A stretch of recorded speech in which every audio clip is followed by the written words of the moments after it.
کرنا ہوگا اور یہ حسن خلق مانا جائے گا اللہ رب العالمین کے ساتھ۔ اور تیسری مثال جو ہے معاملات کی ہے۔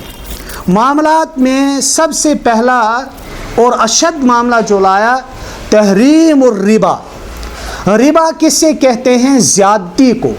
مان لو مثلا اگر کسی نے 10,000 دیے تو وہ 15,000 واپس لے گا، اس سے سود کہا جاتا ہے۔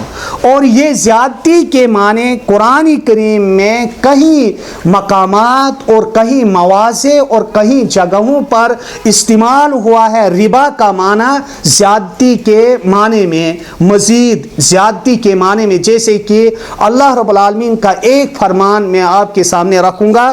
اللہ رب العالمین نے فرمایا وَأَن تَكُونَ أُمَّةٌ هِيَ أَرْبَى مِنْ أُمَّةٍ، اور یہاں پر اربا کا معنی ربا، اربا کا معنی یہاں پر زیادتی کے ہیں کہ یہ امت ایسی ہونی چاہے جو عدد میں، تعداد میں زیادہ ہو۔ گو کہ ربا کے لفظی معنی اور لغوی معنی کیا ہیں؟ وہ ہیں کسی چیز کی زیادتی۔ مان لو چاہے وہ زیادتی جنس کے اعتبار سے ہو یا مال کے اعتبار سے ہو، نقد کے اعتبار سے ہو۔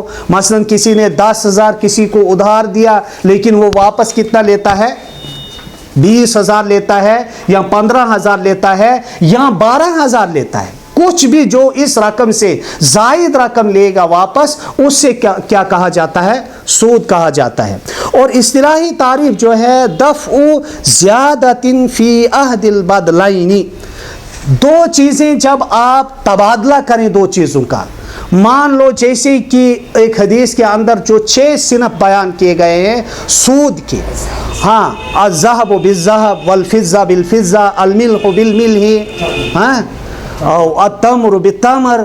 مان لو اگر انسان کھجور کے بدلے عہد البدلین، تو اس میں کیا ہونا چاہیے؟ یہ سواء بسواء ید بید ہونا چاہیے۔ تقابض بھی وہیں پر شرط ہے اور ساتھ میں مثلیت برابر ہے، یعنی برابر ہونا چاہے، تو اس سے کہا جاتا ہے سود۔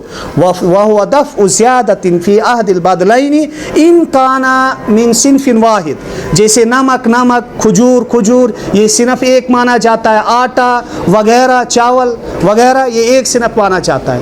او تاخیر تقابض عہدہما، یا مان لو ابھی میں نمک کے بدلے نمک لے رہا ہوں، یا کوئی بھی چیز جو مثلیت رکھتی ہو، ہم جنس ہو، تو میں لے رہا ہوں 1 کلو اور آپ دے رہے ہیں 2 کلو، تو اس سے کیا، یہاں اس وقت میں لے رہا ہوں، تقابض کیا معنی ہے کہ مجھے کلو کے بدلے کلو برابر لینا ہے ایک ہی مجلس میں۔ اس کو کہتے ہیں تقابض و تاخیر تقابض عہدہما۔ جب انسان آج 1 kg دے گا تو 10 یا 15 دن کے بعد لے گا تو یہ سود میں شمار کیا جائے گا، کیونکہ جب صنف ایک ہوگا، صنف کا مطلب کیا ہے؟ جنس ایک ہوگا، جنس ایک ہوگا، اس میں 2 شرطیں ہیں کہ یدن بید ہو، ہاتھوں ہاتھ ہو وہیں پر، اور برابر ہو، اور اسی وقت وہ آدھا ہونا چاہے، تو اس سے کیا کہا جاتا ہے؟ سود۔ تو بہرحال تحریم الربا فقد حرم اللہ علینا الربا، اللہ رب العالمین نے سود کو ہم پر حرام قرار دیا ہے، تحریما صریحا، صراحت کے ساتھ یہ سود کیا ہے؟ حرام ہے۔ فی القرآن، قرآن کریم میں کما قال تعالی وَأَحَلَّ اللَّهُ الْبَيْعَ وَحَرَّمَ الرِّبَا، اللہ رب العالمین نے تجارت کو حلال کیا ہے۔ تجارت انسان کس غرض سے کرتا ہے؟ اس میں مزید مال کمانے کی وہ غرض ہوتی ہے، تب جا کر ایک تاجر تجارت کرتا ہے۔ رب العالمین نے تجارت کو کیا ہے؟ حلال قرار دیا ہے۔ وحرم الربا، اور ربا جو جس کو انسان ظاہر میں سمجھتا ہے کہ اس میں میری مال کی بڑھوتری ہو رہی ہے، مزید بڑھ رہا ہے، اس کو رب العالمین نے حرام قرار دیا ہے۔ اور اس کے عوض اسلام نے چاہا کہ ایک مسلمان خود کمائے، ایک مومن خود کمائے، تجارت کرے، محنت کرے، اور اس سے رب العالمین نے کیا قرار دیا؟ حلال قرار دیا ہے۔ وقال فیہ فمن جاءہ موعظۃ من ربہ، اب یہ نص جس کے پاس پہنچا، اللہ رب العالمین کی نصوص